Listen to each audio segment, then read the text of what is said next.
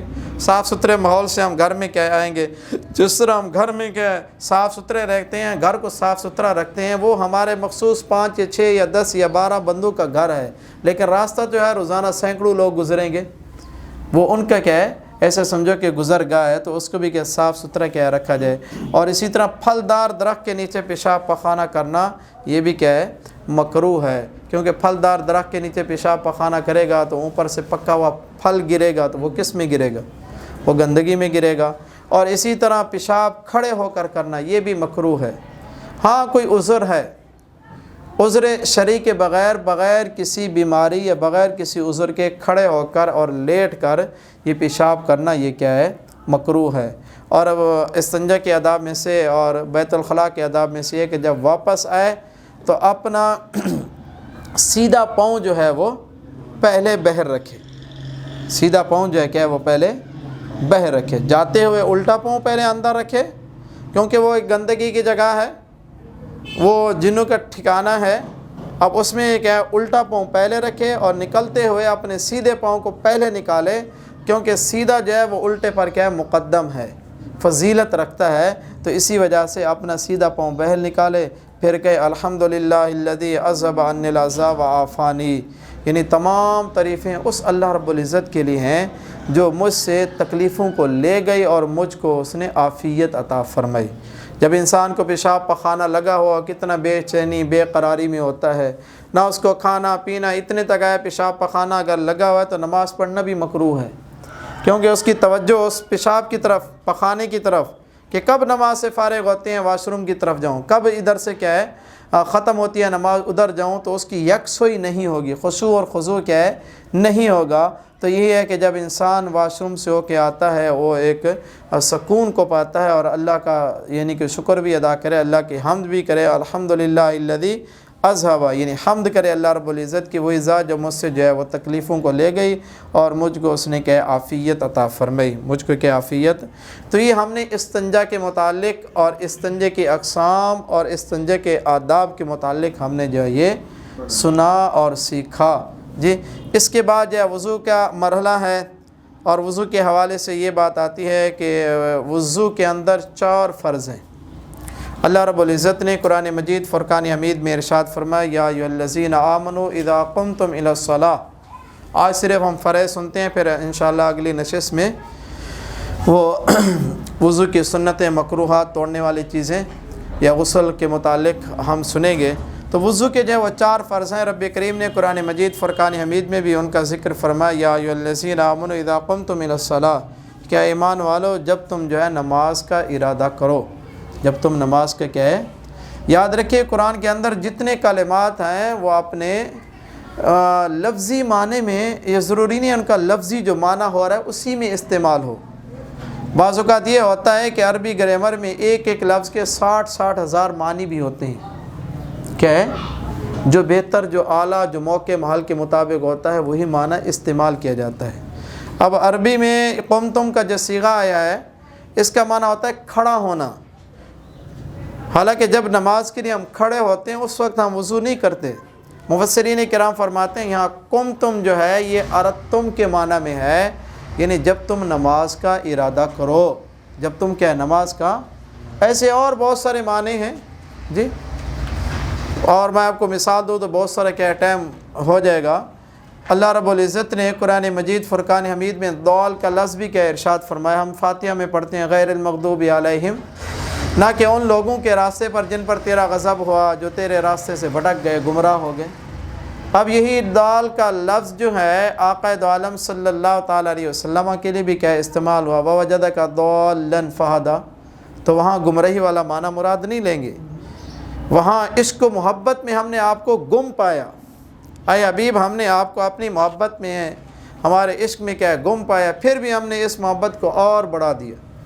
جی ہر عربی گرامر میں جو ہے وہ معنی جو ہے وہ جو لفظی معنی ہے اس کا معنی کرنا ضروری نہیں ہوتا، قرینوں کو بھی دیکھا جاتا ہے. اب ہم جو ہے وہ ثنا پڑھتے ہیں ہر نماز میں، سبحانک اللہم، اے اللہ تو پاک ہے، و تبارک اسمک، جی تیرا نام کیا ہے، برکت والا، و تعالی جدک. اب جد کا لفظ ہے، جد عربی گرامر میں کہتے ہیں دادے کو، نانے کو، جدہ دادی نانی. اب اس میں کیا ہم معنی کریں گے؟ نعوذ باللہ من ذالک، کفر نقل کفر ناباشد. اب اس کا لفظی معنی کریں گے تو اس کا معنی ہے اللہ تیرا دادا بلند ہے، لیکن دادا جس طرح عمر کے حساب سے تجربے مہارت کے اعتبار سے زیادہ ہوتا ہے تو اس کا معنی کریں گے اللہ تیری شان بلند ہے. بلندی والا کرین آ گیا، اللہ تیری کیا ہے شان کیا ہے بلند ہے. و تعالی جدو کا تیری کیا ہے شان بلند ہے. تو یہاں تم جو ہے ارتم کے معنی میں آیا کہ ایمان والو جب تم نماز کا ارادہ کرو فاغسلوا وجوہکم، تم اپنے چہروں کو دھو لو، وایدیکم الی المرافق، تم اپنے بازوں کو کونیوں سمیت دھو لو، وامسحوا برؤوسکم، تم اپنے سروں کا مسح کر لو، وارجلکم الی الکعبین، اور تم اپنے پاؤں کو ٹخنوں سمیت دھو لو. یہ قرآن مجید میں بالترتیب وضو کے فرائض کا ذکر ہوا ہے کہ پہلے اپنے چہروں کا دھو لو. کتنی مقدار میں؟ جہاں سے بال اگنا شروع ہو رہے ہیں، پیشانی سے لے کر ٹھوڑی کے نیچے تک، ایک کان کی لو سے لے کر دوسرے کان کی لو تک، یہ بیچ والا جو دائرہ ہے یہ چہرہ ہے. اور اسی طرح اپنے بازوں کو جو ہے کوہنیوں سمیت، یہ جو ہڈیاں ابھری ہوئی ہیں اس سمیت کیا تم دھو لو. اور مسح کے حوالے سے چوتھائی سر کا مسح کرنا فرض ہے. پورے سر کا مسح کرنا سنت ہے، فرض بھی ادا ہو جاتا ہے اور سنت بھی ادا ہو جاتی ہے، لیکن چوتھائی سر کا مسح کرنا جو ہے کیا ہے وہ فرض ہے، سر کے چوتھے حصے کا. اور اپنے دونوں پاؤں کو ٹخنوں سمیت دھونا یہ فرض ہے. یہ وضو کے اندر 4 فرض ہیں: چہرے کا دھونا، دونوں بازوں کا کوہنیوں سمیت دھونا، اور چوتھائی سر کا کیا کرنا مسح کرنا، دونوں پاؤں کو ٹخنوں سمیت دھونا. یہ وضو کے 4 فرائض بھی آپ نے یاد کرنے ہیں انشاءاللہ.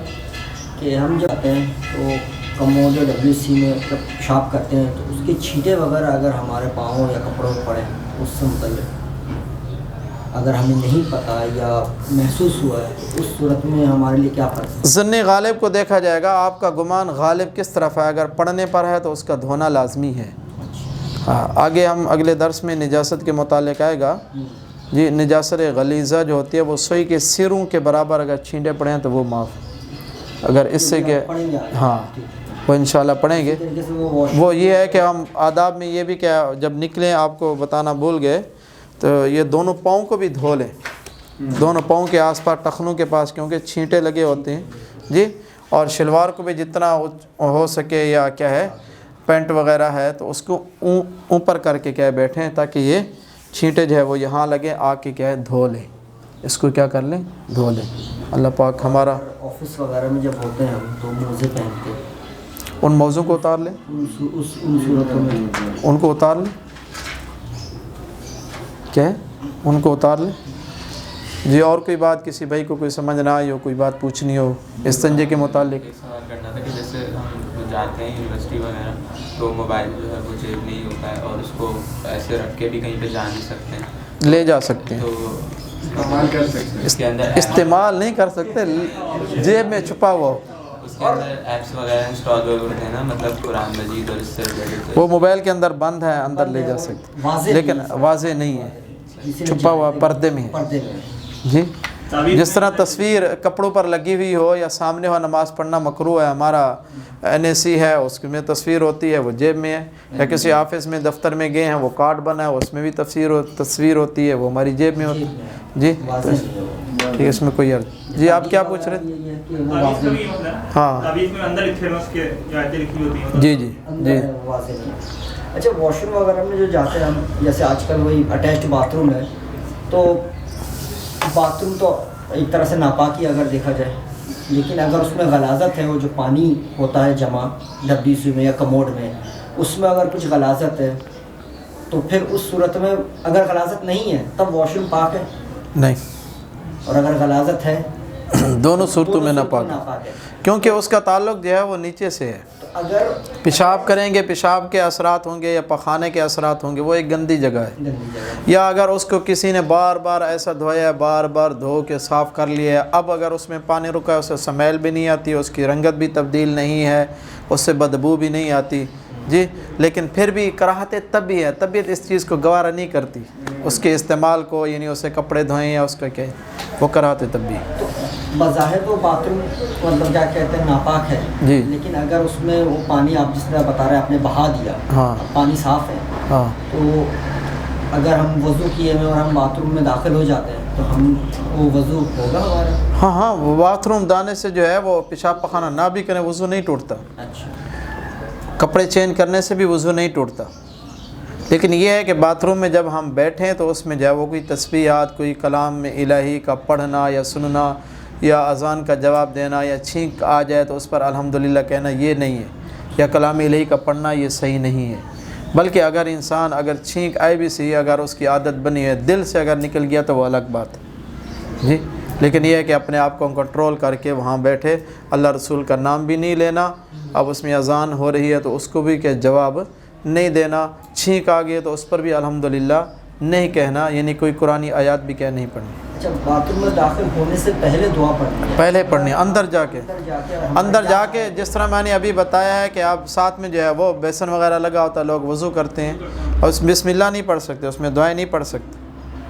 وہ بھلے آپ کا 2 کمرے جیسا بھی ایک جیسا ہو، ایک چیز ہے، یعنی ایک 4 دیواری ہے، ہاں الگ الگ اس کے پورشن ہیں، الگ الگ کیا ہے وہ بنا ہوا ہے، تو پھر اس میں دعائیں پڑھ. باتھ روم اٹیچڈ بات ہے اگر ہاں. کمرے کے ساتھ، ہاں ہاں، اس میں بھی اگر آپ وضو کریں تب آپ بسم اللہ نہیں پڑھ سکتے؟ نہیں اگر جگہ اوپر نیچے ہو تو جی، پھر بھی نہیں. باہر پڑھنے کو چلے اگر پوشن کر کے یہ جگہ پوشن کر کے یہ ہے کہ بیچ میں اگر رکاوٹ ہے، پردہ ہے، الگ کمرے کی طرح وہ ہے، جس طرح بھی یہ پردہ ہے بیچ میں ایسے پردہ آ گیا، وہ گتا ہے. شاور کا ایک پردہ لگا دیتے ہاں، ہیں کہ شاور کا پردہ ہے، یعنی وہ واش روم والی سیٹ الگ ہوگی اور یہ کیا ہوگی. نہیں، اگر جگہ ہم اوپر نیچے کر دیں، مطلب یہ جگہ ہماری چینج نیچے اور یہ چینج اوپر ہے، نہیں بیسن ہے نہیں اور نہیں، دوسری طرف پھر بھی نہیں، کیونکہ دیواریں تو ایک ہیں نا، وہ تو کمرہ واحد، ایک جگہ واحد کے معنی میں. کیسے کر سکتے ہیں؟ جی، وضو نہیں کر سکتے؟ وضو کر سکتے ہیں، وضو ہو جاتا ہے، دعائیں نہیں پڑھ سکتے. وضو ہو جاتا ہے، غسل ہو جاتا ہے، جس طرح اٹیچ واش روم میں کے ساتھ غسل خانہ بنا ہوتا ہے، شاور اوپر سے لگی ہوتی ہے، بالٹی کے ذریعے کیا کرتے ہیں، بغیر بسم اللہ پڑھے، بغیر بسم اللہ پڑھے، بغیر دعائیں پڑھے وضو انسان. ہاں ٹھیک ہے بھئی، اور کوئی بات کچھ نہیں کسی بھی.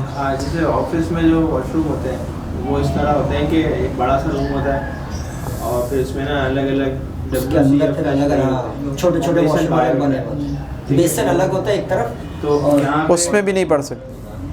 لیکن وہ بالکل پیک ہوتے ہیں. وہ الگ ہوتا ہے. نہیں، آپ یہ کہہ رہے ہیں جس طرح یہ ایسے ہی حال بنا ہوا ہے نا، اس طرح واش روم ہے، اس طرح بیسن ہے. ہاں، اور وہ لکڑی کے اس میں لگے ہوئے نہیں، ایک منٹ. دروازے کے ساتھ. جیسے بڑا سا ہال ہے، جی جی، اس میں نا ایک ہاتھ کے اوپر سارے کمون، جی جی، لیکن وہ سب بند ہوتے ہیں. اچھا بند ہوتی ہے، یعنی لکڑ 4 دیوار. ہاں 4 کمبورڈ ہے تو 4 الگ الگ کمرے ہوتے ہیں جی جی، کمرے ٹائپ کے بالکل. اور پورے بندے لکڑی سے پورے بندے صحیح ہے. دروازہ ہوتا ہے. ہاں بس یہ کہ دروازے نا تھوڑے چھوٹے ہوتے ہیں. نہیں نہیں، پھر صحیح ہے، وہ الگ کمرے کے حکم نہیں ہے، اس میں جو پڑھ سکتے ہیں پردہ ہو جاتا ہے. نیچے کی طرف سے نا تھوڑے ہوتے ہیں تاکہ وہ ٹانگیں وغیرہ لوگ کی دکھ اتنا جائے. مطلب گیپ ہوتا ہے صحیح، اوپر سے اس میں پڑھ اوپر سے سکتے تو پورے بند ہوتے ہیں. پڑھ سکتے ہیں، وہ الگ کمرے کے حکم ہے، کیونکہ اس میں ایک پردہ نما آ گیا، ایک دیوار الگ. جی، اور کوئی بات کسی نے پوچھ؟ اسی کے اندر یہ ہوتا ہے. دل میں دعا پڑھ سکتے ہیں جیسے اٹیچ باتھ روم میں. یہ وہی بات ہے. بہتر یہی ہے کہ نہ پڑھے. پڑھ کے چلے جائیں. باہر پڑھ لیں. ہاں، بہر پڑھ کے تو ثواب ہے، بعد میں آ کے پڑھیں. ایسا ہی ہے کہ اور اہتمام ہوتے ہیں، ایک بیسن واش روم سے بہر لگوا لیں، اس کا تعلق کنیکشن اندر ہو. جی، بہر جس طرح ہاتھ دھونے کی لگا ہوتا ہے، جی اسی میں کیا ہے وضو کریں. اچھا، ویسے وضو کرنا بیٹھ کے زیادہ افضل ہے یا کھڑے ہو کیسے کیا جائے؟ جس میں جو ہے بیٹھ کے زیادہ انسان ایزی ہوتا ہے، کھڑے ہو کر جو ہے اسے زیادہ دشواری ہوتی ہے. اور بیٹھ کر جو ہے وہ آسانی سے آزاد ہو سکتا ہے، اور کھڑے ہو کر جو ہے ایک پاؤں اٹھائے گا دھونے کے لیے، دوسرے پہ سارے کھڑا ہے گر جائے اور اگر مکس کر لیں آدھا وضو صحیح ہے، یہ بھی صحیح ہے، بہتر ہے، لیکن یہ ہے کہ بہتر طریقہ علماء فقہا اور آقائد عالم صلی اللہ تعالیٰ علیہ وسلم سے سنت جو ہے وہ بیٹھ کر ہے، مسئلہ آج بیٹھ کر ہے۔ شہری نظام ایسا ہو گیا نا کہ وہ بیسن لگا دیا، ہاں، مجبوری ہیں، تو بند ہی کر دیا نا، ورنہ وضو کا نہ کہاں ہوتا ہے، نہیں ہوتا ہے، نہ ہی کوئی ایسا بیٹھنے کا اہتمام کرتے ہیں۔ ہمارے فیضان بھائی ہیں نا، آئے نہیں، ان کے سسٹم بیمار ہے ICU میں، تو ان کے لیے دعا کرا دیں۔ بسم اللہ الرحمن الرحیم، الحمدللہ رب العالمین والصلاة والسلام علی سید الانبیاء والمرسلین۔ الہ العالمین، تیری توفیق سے جتنی دینی مسائل سیکھے ہمیں اس پر عمل کی توفیق عطا فرما، ان کو دوسروں تک پہنچانے، اپنے اعزاء اقربا کو بتانے اور صحیح طریقے سے سمجھانے کی توفیق عطا فرما، دین کی تبلیغ کرنے کی توفیق عطا فرما۔ اے رحیم و کریم مولا، دین کی ہمیں سمجھ عطا فرما، تفقہ فی الدین عطا فرما، شرف صدر کی دولت سے مالا مال فرما، عالم اسلام کی خیر فرما، امت مسلمہ کی خیر فرما، اسلامی ممالک کی حفاظت فرما، وطن عزیز پاکستان، شہر کراچی اور اس محلہ PNT کالونی کی حفاظت فرما۔ جتنی حضرات یہاں سیکھنے کے لیے آتے ہیں یا رب العالمین، سب کے والدین کی، بہن بھائیوں کی، اعزاء اقربا، دوست احباب کی حفاظت فرما، اساتذہ کرام کی حفاظت فرما، جو بیمار ہیں انہیں شفاء کاملہ عطا فرما، خصوصاً فیضان بھائی کے سسر کو شفاء کاملہ عطا فرما، اور جتنے حضرات یہاں موجود ہیں سب کو رزق واسع عطا فرما، سب کی پریشانیاں دور فرما، سب کی مشکلات کو آسان فرما، سب کو سلامتی عطا فرما، خوشحالیاں عطا فرما، اسی دین کی برکت سے سب کو ترقیاں عطا فرما، دین سیکھنے کا ذوق و شوق جذبہ عطا فرما۔